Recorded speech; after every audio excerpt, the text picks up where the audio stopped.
தம்பி அடுத்த டைப் என்ன பார்க்க போகிறோம் அப்படின்னா, அடுத்த டைப்பு இம்பெரட்டிவ்னா கட்டளை வாக்கியம். இந்த கட்டளை வாக்கியம் இருக்க, இது எப்பயுமே வந்து கட்டளை வாக்கியத்தோடைய கன்ஜெக்ஷன் என்ன சொல்லுவோம், ரிப்போர்ட்டிங் வேர்பு. ஸோ கன்ஜெக்ஷன்லாம் என்னென்னா, இதில் எப்பயுமே என்னென்னா செட்டு டூன்னு இருக்கும். ஆனால் கன்ஜெக்ஷன்னா ஆர்டர், கமாண்டு, ரெக்வெஸ்ட்டு, ஒரு எப்படின்னா எக்ஸாம்பிளுக்கு தகுந்தது போல் இந்த ஸ்ட்ரக்சரை மாற்றணும். இது கட்டளை வாக்கியத்தை சரியா, அப்படி தான் இதை பண்ண முடியும். ஓகேவா தம்பிலா? இம்பரட்டினா கட்டளை வாக்கியம். 3வது டைப் எக்ஸாம்பிள்ஸில், I said to my assistant, reporting வெர்பில் சொல்கிறான் பாரு. I said to my assistant get me your certificate. அவன் என்ன சொல்கிறான், நான் எனது உதவியாளரிடம் சொல்கிறான், உனது சான்றிதழை என்னிடம் கொண்டு வந்து கொடு, சர்டிஃபிகேட்டை என்னோட கொண்டு வந்து கொடு அப்படின்னு சொல்கிறான். இது வந்து என்னது, டைரக்டாக இருக்குது. டைரக்ட் ஸ்பீச்சில் இம்பரேட்டிவ் வாய்ஸில் இருக்குது. ஆமாம், I said to my certificate get me your certificate. I said to my assistant, reporting verb. Reported வெர்பில் என்ன இருக்குது, கெட் மீ யுவர் சர்டிஃபிகேட்ஸ். அப்போ அவன் என்ன சொல்கிறான், நான் எனது உதவியாளரிடம் சொன்னேன், உனது சான்றிதழை என்னிடம் கொண்டு வா அப்படின்னு சொல்கிறான். அப்போ என்ன இருக்குது, இந்த ரிப்போர்ட்டிங் சேஞ்சஸில் என்ன இருக்குது, ஆர்டரு, கமாண்டு, இம்பரேட்டிவ் வாய்ஸில் கட்டளையாக சொல்கிறது தானே. நம்ம இன்ஸ்ட்ரக்ஷன் கொடுக்குறது, ஆர்டர் பண்ணுறது, கமாண்ட் பண்ணுறது, ரெக்வெஸ்ட் பண்ணுறது, இதுதான் இதோடைய இது. ஸோ புரியுதா தம்பிலா? அப்போ இந்த செட்டு டூ இருக்குது பார்த்தியா, ரிப்போர்ட்டிங் வெர்பு, அதை எடுத்துகிட்டு என்ன பண்ணுவோம், ஆர்டர் தானே இங்கே பண்ணுறான். அப்போ ஐ ஆர்டர் மை அசிஸ்டண்ட். கன்ஜெக்ஷனாக நான் டூ சேர்க்கணும். எப்போயுமே இம்பரேட்டிவ்லனா இருக்கும், டூ மட்டும் சேர்ப்போம். டு கெட் மீ, இவர் வந்து ஹிஸ்ஸா மாறும், சர்டிஃபிகேட்ஸ். அப்போ என்ன சொல்லிட்டான், நான் எனது உதவியாளரிடம் அவன் சான்றிதழை என்னிடம் கொண்டு வருமாறு கட்டளையிட்டேன் அப்படிங்கிற செய்தியை சொல்லிட்டானா? ஓகே தம்பி, புரியுதா? அப்போ என்ன சேஞ்ச் பண்ணியிருக்கோம், ரிப்போர்ட்டிங் வேர்பு ஆர்டராக மாதிரி இருக்குது. ஆமாம், கன்ஜெக்ஷன் டூ சேர்த்துருக்குறோம். இவர் வந்து கிஸ்ஸாக மாதிரி இருக்குது. கிஸ் அவன் சான்றிதழ் தானே, எடுத்துகிட்டு வா அப்படிங்கிறான். இவர் வந்தால் கிஸ்ஸாக மாறும். அவ்வளோதான். சரியா தம்பிலா? டபுள் கொட்டேஷன் எடுத்துருக்குறோம். கட்டளை வாக்கியம் வந்து இப்படி தான் இருக்கும். சரியா? அடுத்தது பாரு. மிஸ்டர் செரி set to his driver drop me at my office and pick up me up at 4 PM. Mister செரி சொல்கிறான் அவனோட டிரைவர்கிட்ட, என்னை 4 மணிக்கு அவனை ட்ராப் பண்ணிவிட்டு அவனை 4 மணிக்கு என்ன பண்ணணும், என்னை வந்து பிக்கப் பண்ணிக்க அப்படிங்கிறான். யார், சரி, அவனுடைய டிரைவர்கிட்ட. சரியா? கட்டளை விடுறதான் இதுவுமே. Mister Cherry order his driver, conjunction to, drop. Me வந்தால் ஹிம்மு வரும். அட் ஹிஸ், மை வந்தால் ஹிஸ்ஸு, இவர் வந்தாலும் ஹிஸ்ஸு தான். சரியா? Office and pick him up, ஏன்னா மீ இருக்குல்ல, ஹிம் அப் 4 PM. சரியா? புரியுதா தம்பிலா? இது ஆர்டர் பண்ணுறது. அடுத்த கொஸ்டின் பாரு. The teacher said to the student don't write on both side of the paper. இதெல்லாம் கவனிச்சிங்க தம்பிலா. இந்த டைப்பில் டோன்ட்டுன்னு வந்தால் நாட் டூங்கிறது ஒரு டைப் இருக்குது இதில், கட்டளை வாக்கியத்தில். சரியா?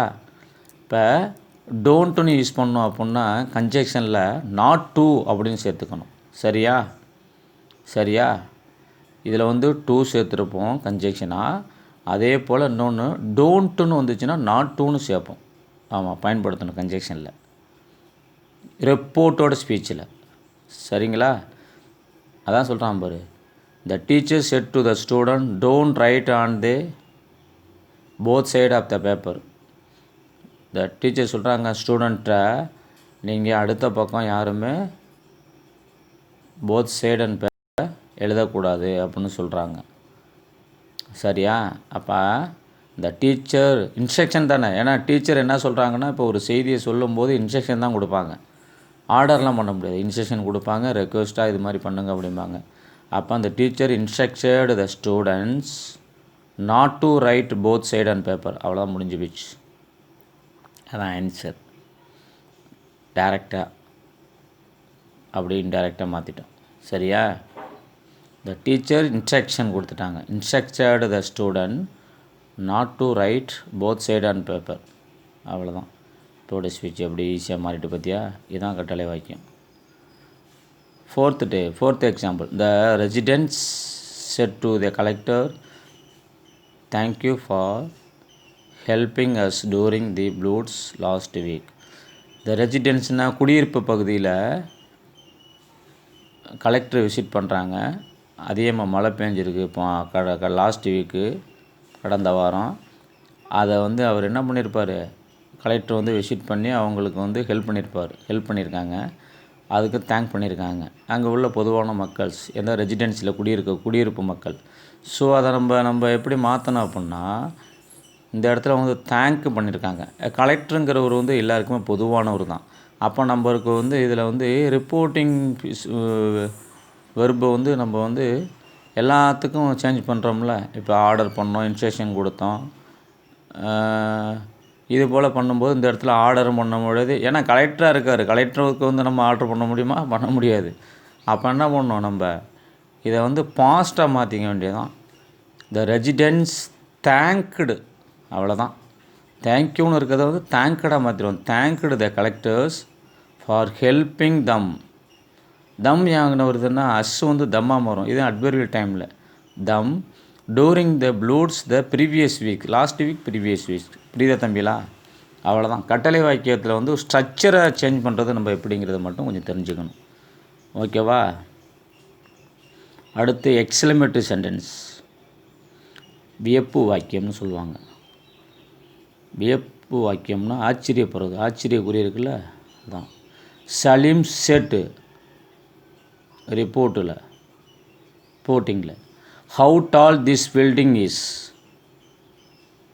என்ன சொல்கிறான் சலீம்,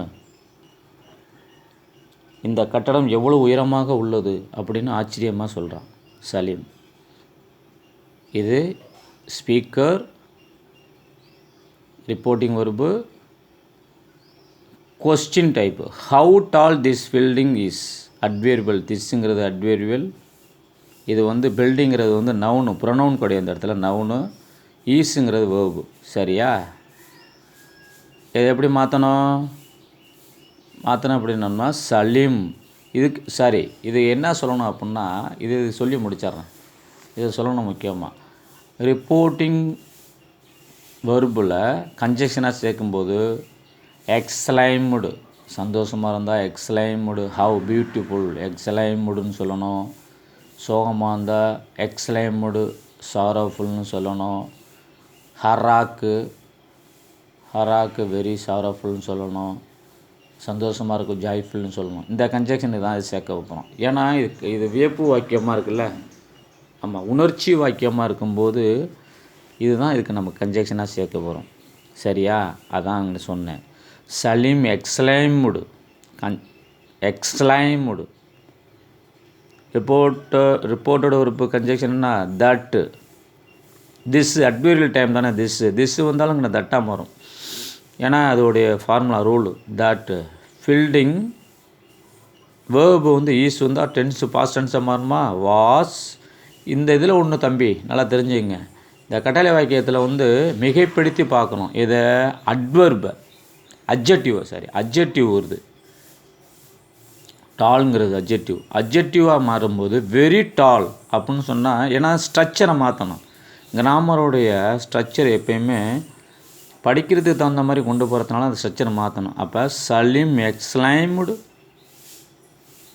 அதோடைய கன்ஜெக்ஷனு, ரிப்போர்ட்டிங் கன்ஜெக்ஷனு தட்டு.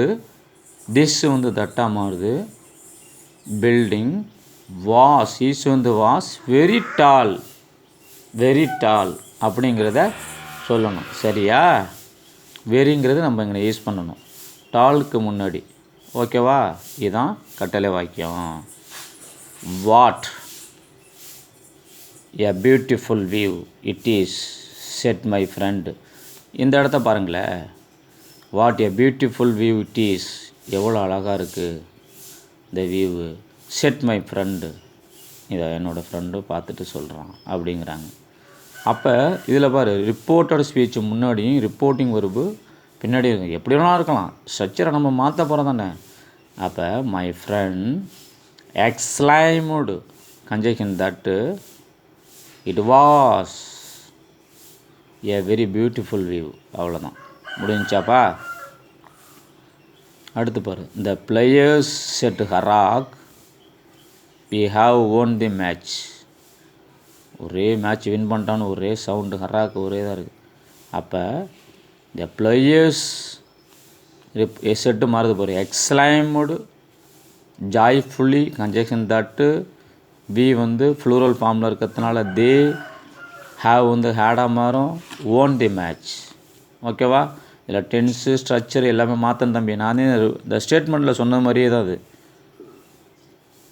அடுத்த எக்ஸாம்பிள் பாரு, the people said to alas we have missed our leader.